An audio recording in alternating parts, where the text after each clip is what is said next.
Hi, my name is Jackie and welcome back to my channel. A couple months ago, I asked you what your favorite teas from White2tea were, and some of you left some suggestions in the comments. So I kind of built a tea order based around those suggestions. So today, we're talking White2tea. I'm doing a little unboxing, and I am also doing a gongfucha session with the free sample that they tossed into the box. But before we get into it, if you're not already subscribed to my channel, go ahead and smash that subscription button so you know when I upload.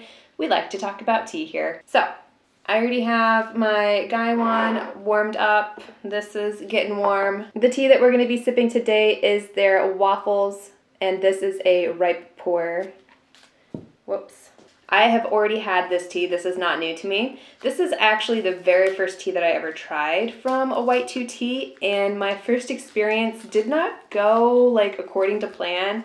Everybody talked about how delicious and fruity this tea was, and my initial tasting notes were more like petrichor. Petrichor is the thing that just comes to mind. Like, it triggered this memory of me fishing with my dad when we lived in Oregon. I have since revisited this tea several more times, and I have really grown to appreciate it. Drop it in here, give it a quick rinse.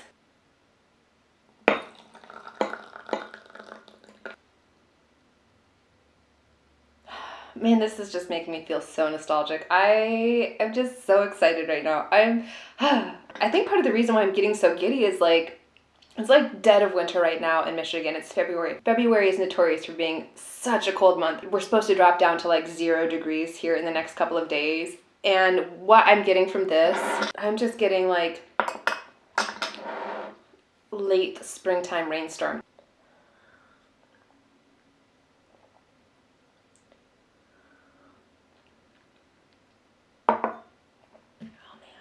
I'm already just like at peace, man. I don't know.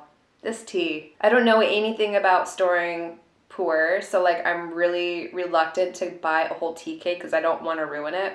But this would probably be one that I would get a tea cake of. I'm getting something that's a little bit like dusty vanilla, but I'm also getting something that is a sweet baked bread, like maybe a sweet croissant or something like that. And there's just the slightest hint of like wet forest floor.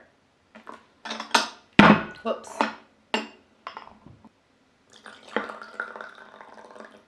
So, infusion 2, already looking like a cup of black coffee. I'm gonna let this cool down, and I'm gonna go ahead and start diving into some of the teas that I purchased, and we'll revisit this in a couple minutes. Okay, first up is, I almost don't want to like unwrap this because it's so beautiful, but this suggestion came from Mildred Alvarez. I believe that is Humming Tea over on Instagram. She also has a blog where she writes these wonderful long form posts about the teas that she experiences.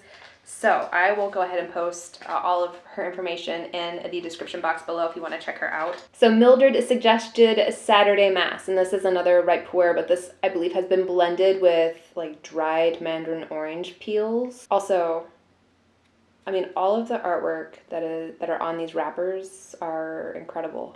And I can kind of smell through this. It almost smells sort of like, it smells kind of piney. I have wanted to try like pu'er and mandarin, that kind of combination. I know that they have like the dried mandarin, like the whole dried mandarin peel, and that they stuff it with pu'er.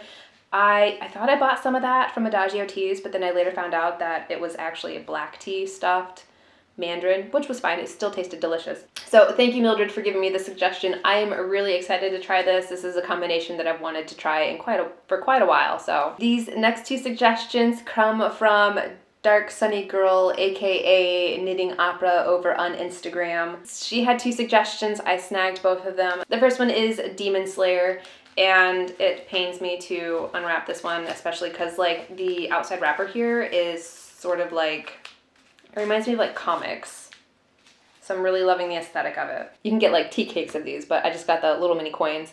So we have Demon Slayer. This one is a raw pu'er, I believe. And that's about all I can say about that. She also suggested the spiced lapsangs. I've tried so far their like smoked lapsang souchong, which was nice. probably not my favorite smoked Lapsang. I've also tried their fruit bomb Lapsang, and I'm kind of in love with it. I feel like everybody talked about how it was supposed to be like really like lush and berry flavored, and mine definitely is like citrus and lemon, and I really love it. It reminds me of summertime, but it's also one of those experiences where it's like, oh, am I doing something wrong? Of course, it could just very well be that that's just what this year's batch tastes like. I don't know. Have you tried the 2020? The 2020 Fruit Bomb Lapsang Souchong?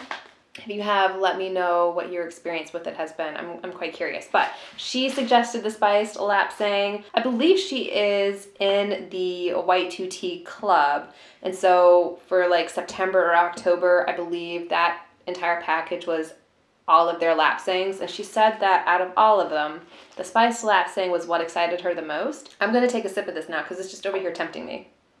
So the initial sweetness that I noticed in the first infusion has kind of subsided. This is definitely more forest floor. I'm still being transported to the Pacific Northwest and a fishing experience with my father. And don't take that as like this tastes fishy. It definitely doesn't taste fishy at all. Maybe there's like a mineral-ness in here that I don't know how to describe as like this tastes like minerals. It makes me think of wet rocks. It makes me think of rocks on the bottom of a riverbed. And I am making a hot mess over here. So ill prepared for this. The next person that gave me some suggestions was I believe it is pronounced Oromethehuntsman, and they suggested Sensors White Tea, Turtle Dove, and Nightlife. Now, I didn't pick up any Sensors. Actually, I didn't pick up any of those, but I have both Turtle Dove and Nightlife in my collection already. So when I'm just gonna pull from my personal stash for those two. Those will be challenging for me in that like I suck when it comes to white teas. But it's all part of a learning experience. And while on the subject of my struggles with white tea, White2tea curates like the sample sets to let you like really explore and get to know a type of tea. So I picked one up for white tea. Oh, you know what? Conveniently, this includes Sensors.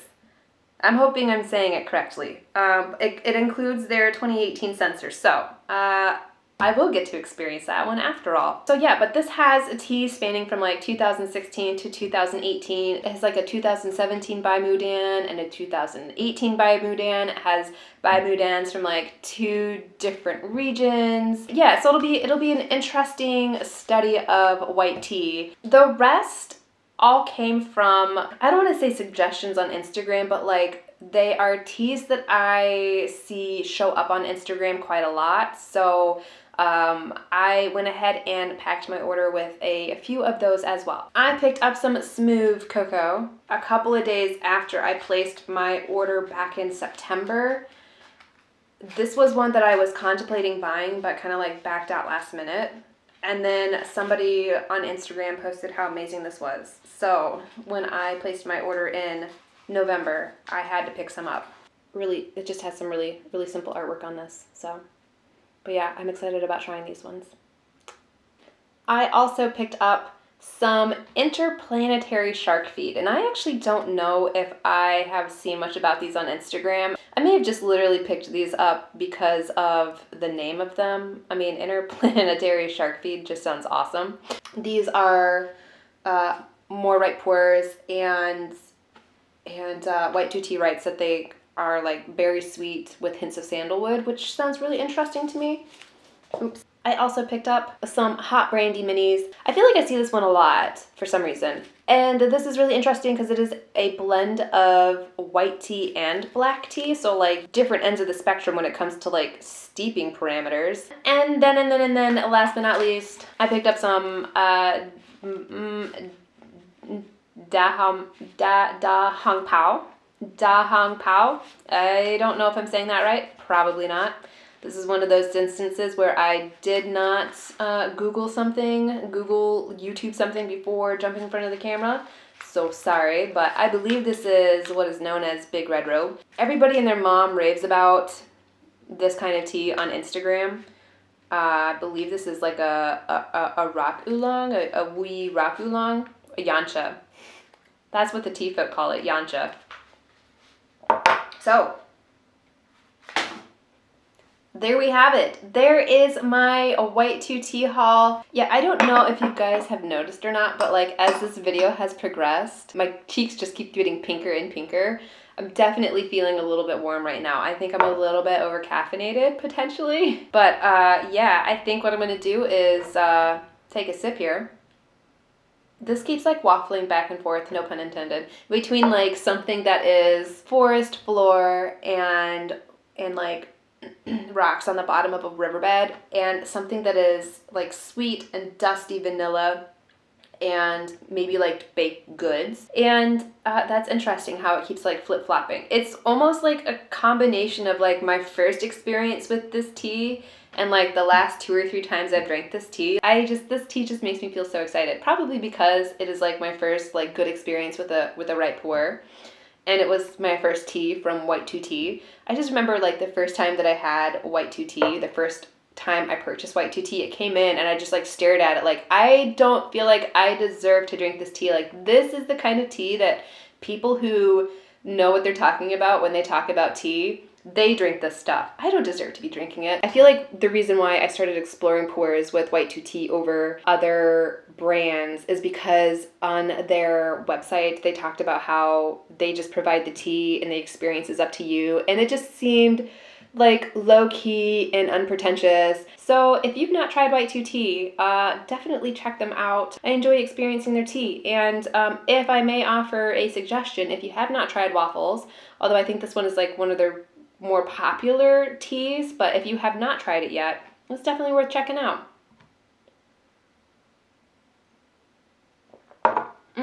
I think what I'm going to do is probably shove the rest of this into a thermos and just sort of like let it grandpa steep as I work for the rest of the day. Yeah, I'm definitely getting a little bit like chattery and over caffeinated. Oh boy. I'm going to be focused today, or maybe like not focused at all because my mind is just going to be bouncing all over the place. But I digress. I should probably go make lunch. I digress again. That is the end of this video. Okay, hold on. Since we kind of talked about right pu'ers today, let me know in the comments below if you drink right pu'ers, and if you do, what is your favorite right pu'er, or what right pu'ers are you loving right now? Am I even saying pu'er right? I don't know. How many times can I mispronounce pu'er in the course of a video? Probably a lot. I do my best. But yeah, let me know in the comments below what pu'ers you're loving lately. And as usual, if you enjoyed this video, please consider liking and subscribing, and I hope to see you guys again soon. Bye.